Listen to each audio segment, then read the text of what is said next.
Memphis, March 15, 1973. 8-year-old Lily Thompson was battling terminal leukemia when she asked Elvis one innocent question during his hospital visit. What she said was so profound, so heartbreaking, that it shattered Elvis's world and made him disappear from the stage for 6 months. March 15, 1973. It was supposed to be just another routine hospital visit for Elvis Presley. St. Jude Children's Research Hospital in Memphis had become one of his favorite charities, and he often stopped by unannounced to visit the young patients. But this visit would change everything. Elvis walked through the sterile corridors of the pediatric ward, his usual entourage reduced to just Joe Esposito. The king was dressed down for once, simple black pants, a white shirt, and sunglasses that couldn't quite hide the exhaustion in his eyes. He had been performing non-stop for months, his schedule packed with Vegas shows and recording sessions. Little did he know he was about to encounter the most profound moment of his career. In room 314, 8-year-old Lily Thompson lay propped up in her hospital bed, her once golden hair now wispy and thin from months of chemotherapy. She had been battling acute lymphoblastic leukemia for nearly 2 years, but what made Lily special wasn't her illness, it was her extraordinary ability to see right through the facades that adults created to protect themselves. "Mr. Elvis is here to see you, sweetheart," whispered her mother, Patricia Thompson, as Elvis appeared in the doorway. The family had been Elvis fans for years, playing his records during Lily's treatments to help her stay calm. Lily turned her head slowly, her large brown eyes focusing on the most famous man in the world. Most children would have been starstruck, but Lily's reaction was entirely different. "Hello there, little darling," Elvis said softly, his voice carrying that familiar warmth. "I heard there was a pretty little girl here who might like to meet old Elvis." Lily studied his face for a long moment, tilting her head slightly. "You look tired, Mr. Elvis," she said simply. "Are you sick too?" The question caught Elvis completely off guard, but this 8-year-old was looking at him as if she could see straight through to his soul. "No, honey, I'm not sick," Elvis replied, sitting down in the chair beside her bed. "I just came to see you. I hear you're a very brave little girl who's been fighting real hard. The doctors say my body is getting too tired to keep fighting," Lily said with startling matter-of-factness. "But that's okay. I'm not scared anymore." "Are you scared of anything, Mr. Elvis?" The directness of her question hit Elvis like lightning. "Scared?" Elvis repeated, removing his sunglasses. Without them, his own exhaustion was clearly visible, the dark circles under his eyes, the weight of years of relentless performing. "What would I be scared of, sweetheart?" Lily continued to study him with those impossibly wise eyes. "I don't know exactly. But when you sing on TV, you smile really big and look so happy. But your eyes look like you're about to cry, like there's something inside you that hurts, but you can't let it out." Patricia Thompson gasped softly from her chair. Even Joe Esposito felt his throat tighten. This child was reading the king of rock and roll better than any psychiatrist ever had. Elvis was quiet for a long moment, processing what this terminally ill child had just observed about him. In her innocent directness, she had identified something he had been trying to hide from the world and from himself for years. "You know what, Lily? You're a very smart little girl," Elvis said finally. "Maybe I am scared sometimes. Maybe I am a little sad, even when I'm supposed to be happy." "Of what?" Lily asked, genuinely curious. This was the moment that would haunt Elvis for the next 6 months and ultimately change his entire career. Elvis looked at this child, so small and fragile yet facing something infinitely more frightening than anything he had ever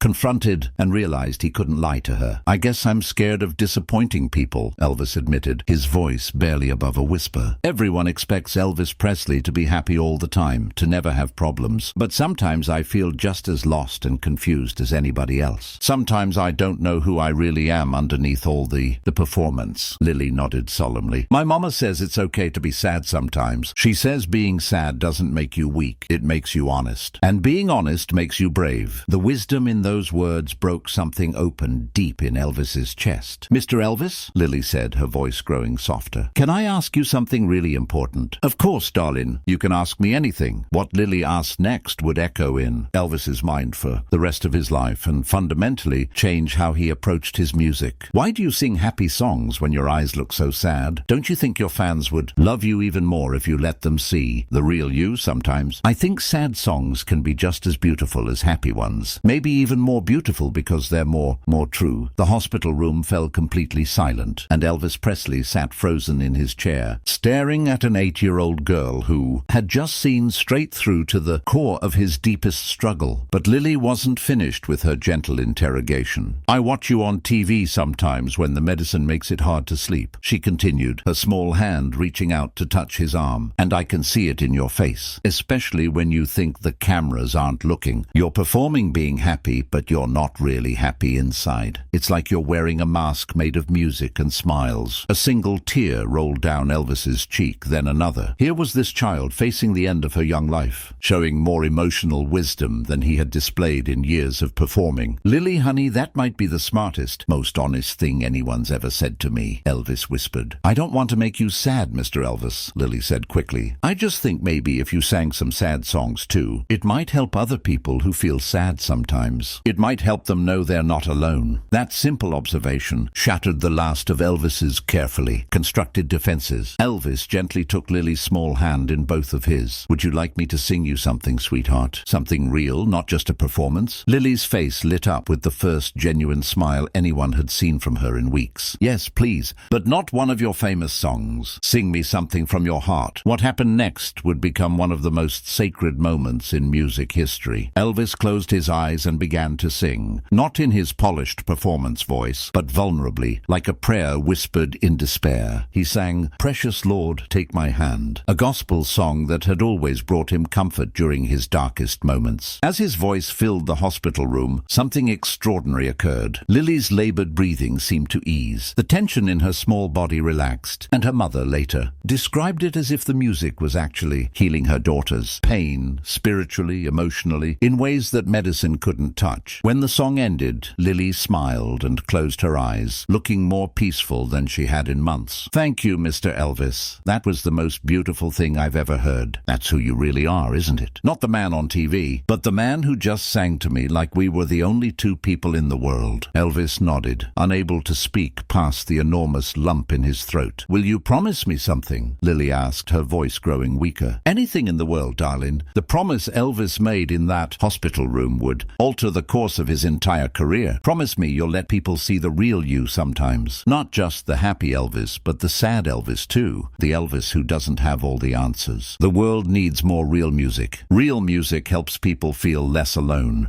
Will you promise me that?" Elvis looked into those wise, fading eyes. "I promise, Lily. I promise I'll try to be more real, even if it scares me." Lily squeezed his hand with what little strength she had remaining. "Good. That makes me really happy." As Lily drifted off to sleep, Elvis sat holding her hand, his entire worldview shifting beneath him. 3 days later, he received the phone call that would push him over the edge. "Mr. Presley?" came Patricia Thompson's broken voice. "Lily passed away in her sleep last night, but those last few days after your visit were the most peaceful she'd had in months. She kept talking about your promise, kept saying that Elvis was going to help other sad people by being real with them." Elvis received that call while preparing for a Las Vegas concert, but instead of taking the stage, Elvis did something unprecedented in his career. "I can't do it tonight," Elvis told Colonel Parker, who was immediately furious. "I can't get up there and pretend to be happy when that little girl is gone. I can't lie to those people anymore." "Elvis, you have contractual obligations," the colonel argued. "Not tonight, it doesn't," Elvis replied with firmness that surprised everyone. "That little girl saw right through me, and she was right. I've been wearing a mask for so long, I forgot what my real face looks like." But cancelling one show was just the beginning. Over the next week, Elvis cancelled 3 more performances, then an entire month's worth of shows. The press speculated wildly, was Elvis having a breakdown? The truth was far more profound than anyone could have imagined. Elvis had retreated to Graceland, spending his days in his music room, not practicing hits, but writing songs that came directly from his heart. For the first time in years, he was creating music based on authentic emotions rather than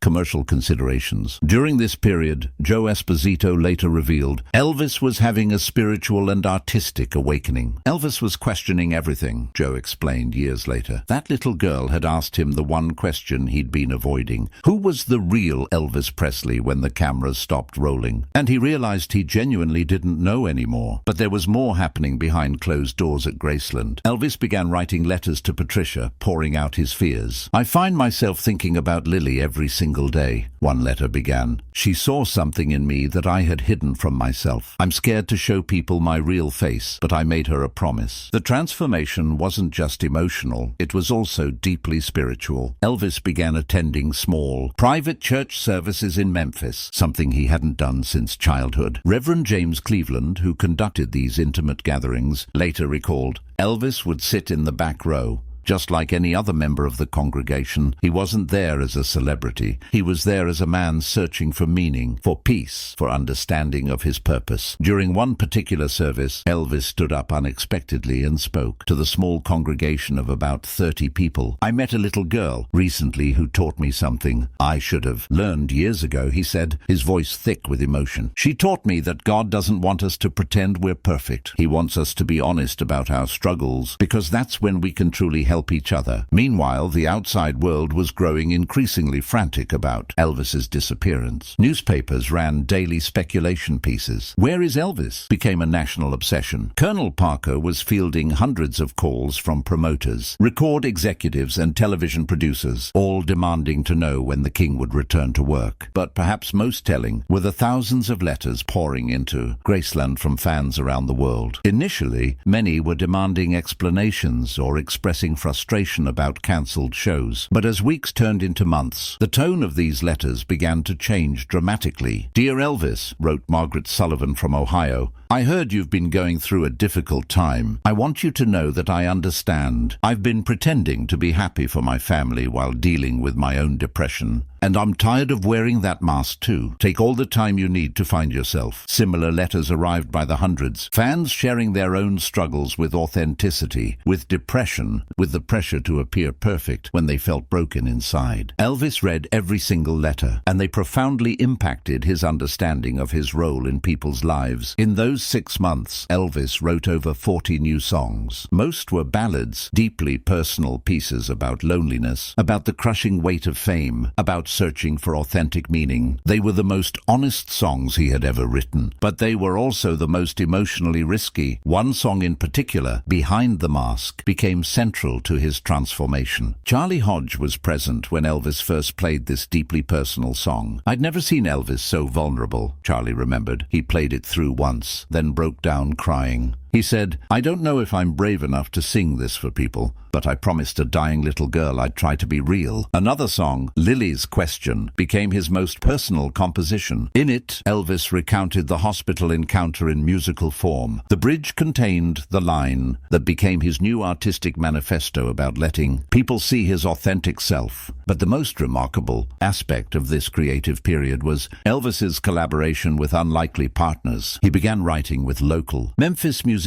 he'd never worked with before, blues artists, gospel singers, folk musicians who had no connection to his commercial success. These collaborations produced some of his most authentic, emotionally resonant material. He wasn't looking for hit songs, explained blues musician B.B. King, who wrote 2 songs with Elvis during this period. He was looking for truth songs, songs that would strip away all the artifice and let people see his actual heart. "He would sit at that piano for hours every day," recalled Mary Jenkins, the Graceland housekeeper. "I'd hear him playing these beautiful, heartbreaking songs, and sometimes I'd see him crying. But they weren't tears of sadness exactly. They were tears of relief, like he was finally letting out all the pain he'd been holding inside." Meanwhile, the music industry was in chaos over Elvis's mysterious disappearance. Concert promoters were losing millions. Fans organized prayer vigils outside Graceland. The media created increasingly wild theories about his absence. But Elvis was barely aware of the external turmoil. He was too deeply immersed in rediscovering who he was when he wasn't performing. On September 15th, 1973, exactly 6 months after Lily's death, Elvis returned to the stage at the Las Vegas Hilton. But when he walked out to face that expectant audience, he was fundamentally a different performer. The crowd could sense the change. Immediately, there was something more vulnerable, more genuine about his entire demeanor. "Good evening, folks," Elvis said, his voice carrying revealing new depth. "I know it's been quite a while, and I want to thank you for your patience. I've been finding myself learning who Elvis really is when he's not up here entertaining you." What he did next absolutely shocked everyone in the showroom. Instead of opening with a crowd-pleasing hit, Elvis sat down at the piano and began playing one of his deeply personal songs from his absence. It was called "For Lily," a haunting ballad about a little girl who taught a grown man how to see himself clearly. The song was so vulnerable, so emotionally naked, that the entire audience sat in stunned silence. This wasn't the Elvis they thought they knew. This was a man laying his soul completely bare. "A little girl once asked me why I sang happy songs when my eyes looked sad," Elvis said between verses, his voice breaking slightly. "I didn't have an answer then, but I do now. Sometimes the most courageous thing you can do is admit that you're struggling. And sometimes the most beautiful music comes from the broken places in our hearts." The audience response was unlike anything Elvis had ever experienced. Instead of usual screaming and cheering, there was profound, sacred stillness throughout the showroom. Then, gradually, deep emotion washed over the entire room. People were crying, not from excitement, but because they recognized something of their own hidden struggles. In his newfound vulnerability, from that night forward, Elvis's performances carried completely different emotional resonance. He still sang classics, still gave audiences entertainment, but he also included songs that revealed his doubts, fears, and authentic humanity. The immediate reaction to this new Elvis was unlike anything the entertainment industry had ever witnessed. Variety magazine, initially skeptical, ran a follow-up review 3 weeks later. Elvis Presley's transformation is not a publicity, stunt, or career calculation. It's a genuine artistic rebirth. The vulnerability he now brings to his performances has created an entirely new category of live entertainment. But more importantly, audience members were having profound personal experiences. Sarah Martinez, who attended the October 1973 show, later described, "When Elvis sang 'For Lily,' there wasn't a dry eye in the house. It wasn't just about the story. It was about seeing someone famous admit they struggled too. It made me feel less alone. Night after night, people were leaving concerts feeling emotionally transformed rather than simply entertained." Dr. Michael Harrison, a psychiatrist who studied Elvis's post-1973 performances, noted, "What Elvis had stumbled upon, perhaps unconsciously, was a form of mass therapy. By revealing his own vulnerability on stage, he was giving thousands of people permission to acknowledge their own struggles. It was revolutionary. The ripple effects extended far beyond individual audience members. Other performers began incorporating similar vulnerability into their own shows. Johnny Cash started talking openly about his struggles with addiction during concerts. Dolly Parton began sharing personal stories about poverty and self-doubt between songs. Lily's simple question to Elvis had inadvertently sparked a movement toward authenticity in popular music. That little girl's question didn't just change Elvis, reflected music historian Dr. Robert Palmer years later. It changed the entire relationship between performers and audiences. She created a permission structure for emotional honesty that influenced generations of artists. The transformation didn't go unnoticed. "Elvis has returned as a deeper, more authentic artist," wrote Rolling Stone. "Whatever happened during those 6 months has transformed him from mere entertainer into something approaching true artistry." But Elvis knew the real truth. It wasn't some mysterious transformation. It was the direct result of a terminally ill 8-year-old who had seen through all his defenses and challenged him to be real. For the remainder of his career, Elvis kept Lily's framed photograph on his piano. Before every show, he would touch it gently and remember her question. "Why do you sing happy songs when your eyes look so sad?" In his final interview, just 3 months before his death in 1977, Elvis was asked about that mysterious 1973 period. "A wise little girl taught me that authenticity is infinitely more valuable than applause," Elvis said thoughtfully. "She asked me why I sang happy songs when my eyes looked sad, and it took me 6 months to find the honest answer.